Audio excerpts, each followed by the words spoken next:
Sans vous couper, il y a quand même quelque chose de très important à situer. Lorsque vous avez parlé de liberté, égalité, fraternité, il y a quand même des éléments historiques à rappeler.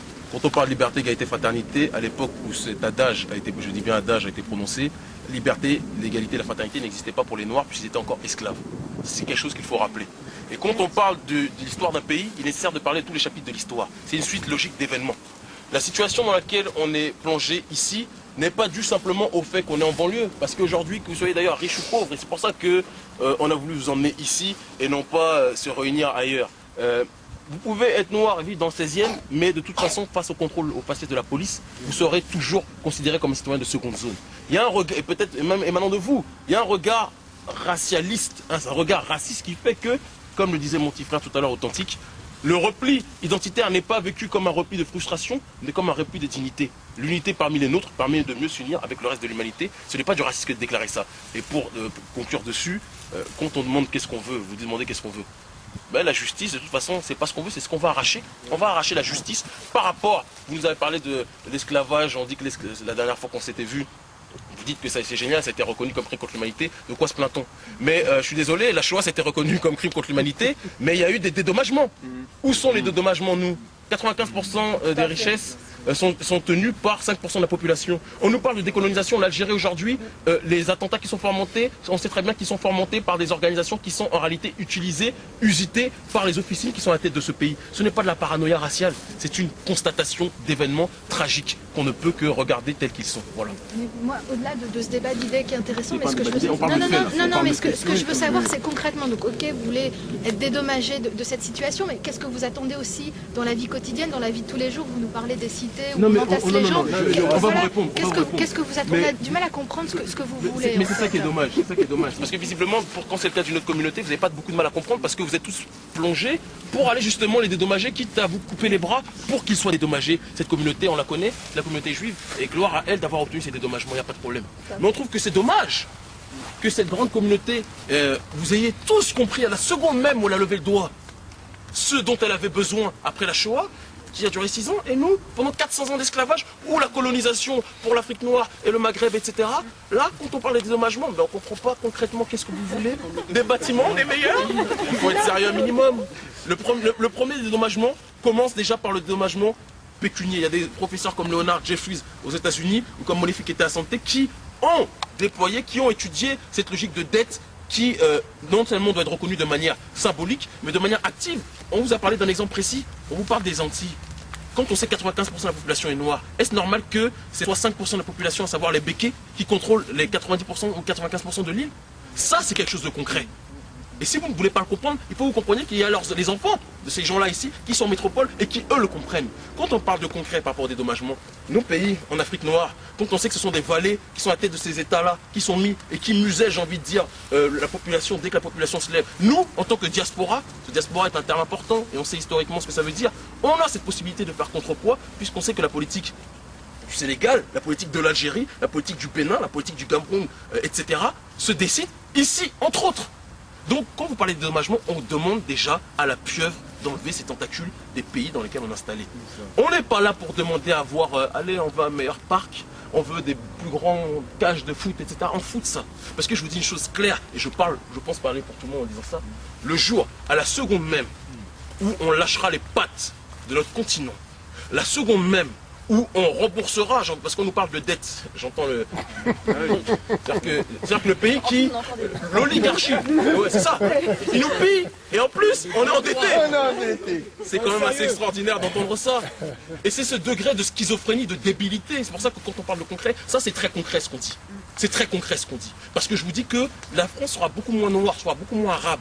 Il sera même beaucoup moins un tas d'autres choses le jour où chaque pays pourra décider de sa propre destinée. Voilà. Mais ça veut dire le problème de l'immigration sera réglé. Ben oui, il n'y aura pas besoin qu'il y ait des gros ports à la hortefeux qui viennent et qui nous disent qu'ils sont effectués. On nous parle d'immigration clandestine, excuse-moi de rebondir là-dessus, on nous parle d'immigration. Mais l'immigration, il faut déjà connaître les causes de l'immigration. Parce que les gens qui viennent en France, ils ne viennent pas avec des belles valises et le sourire. Super, on va aller s'installer là-bas, tout est préparé. C'est faux. Tous ces pays issus de l'immigration, comme par hasard, ce sont des pays à connotation francophone. Qui dit francophone ancienne colonie de l'Empire français. Et l'immigration, elle est due à quoi? Eh ben, un appauvrissement, un pillage de tous ces pays-là. Et comme on met des valets à la place de personnes dignes de représenter leur population, on met des valets, qu'est-ce qui se passe? On étrangle les populations. Ces populations-là, avec toute cette mondialisation où le modèle, c'est le modèle occidental, mais quand on a faim, on n'a pas le même, on n'a pas l'esprit pour analyser et bien réfléchir. Et bien ces gens-là, ils risquent leur vie pour traverser la Méditerranée, à croire à un bonheur qu'il y a ici. Mais alors que quoi, ils arrivent ici?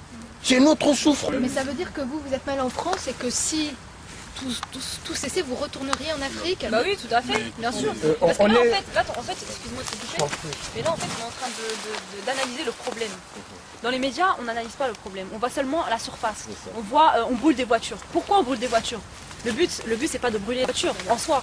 C'est pas du tout utile. Il faut essayer de réfléchir, de voir pourquoi est-ce qu'il y a une souffrance. Pourquoi est-ce qu'on se réunit aujourd'hui dans un parc?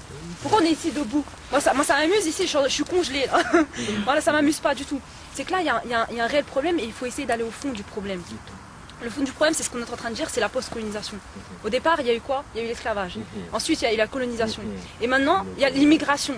L'immigration de masse, c'est des personnes qui se sacrifient, qui traversent la mer Méditerranée pour venir ici et on ne se pose pas de questions. Tout ce qu'on fait, c'est de mettre des barrières, de dire non, vous venez pas. Non, voilà, des tests ADN. Des tests ADN. Il y a tous les jours des personnes qu'on envoie dans des avions, on leur dit, allez hop, retournez chez vous. Et vous croyez qu'ils sont contents? Vous croyez qu'ils sont contents des personnes de s'arracher de leur pays, de leur famille et de venir ici mendier? Vous croyez qu'ils sont contents? Non, ils ne sont pas contents. C'est que là, on voit seulement les conséquences. Ce que je demande, moi, c'est qu'on règle le problème réellement. Pas seulement on ne voit pas seulement la surface. Aussi, j'aimerais dire aussi que par rapport à notre frère Kémy Seba, c'est qu'on arrête cette diabolisation. De dire que c'est le nazi noir, c'est un raciste, c'est un anti-blanc, c'est un anti-arabe. Non, pas du tout.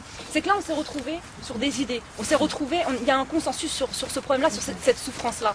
Donc maintenant, aujourd'hui, on est ici et on discute. Et on veut des solutions. Et on vous demande pas la charité, loin de là, on vous demande pas la charité. Personne pour tout le monde la charité. Pas du tout, nous ne demandons pas la charité, nous faisons un constat. Et après le constat, il y aura une lutte et il y aura une solution, Inch'Allah. Mais donc vous disiez, vous êtes mal en France en fait. Tout à fait. Vous ne considérez pas dans votre pays? Tout à fait, ici. pas du tout. Mais si un Chinois va au Sénégal, c'est-à-dire qu'il est sénégalais? Si, j'ai du mal à comprendre un petit peu. C'est-à-dire qu'on a tellement été loin dans l'aliénation et dans la déstructuration mentale qu'aujourd'hui, c'est surprenant qu'on vous dise qu'on n'est pas français. Mais non. Votre nationalité, c'est pas la nationalité mais écoutez, française. madame, j'étais en prison. Mon numéro de matricule, c'était 71 403. C'est pas parce que mon numéro de matricule est 71 403 que c'est mon identité en tant que telle. On est né ici, on a vécu ici, mais je dis que la France appartient, j'ai envie de dire, à ses autochtones en tant que tels. On a tous un pays. Si on est ici, c'est pas parce qu'on est amoureux de la Tour Eiffel, il faut que vous le compreniez. Elle a très bien résumé, ma soeur. Ce qui est important, c'est qu'on comprenne qu'il y a des gens qui pillent. Et là, on ne parle pas de tous les Français, entre guillemets, non. Il y a une oligarchie qui fait souffrir non seulement le prolétariat, c'est-à-dire que le Français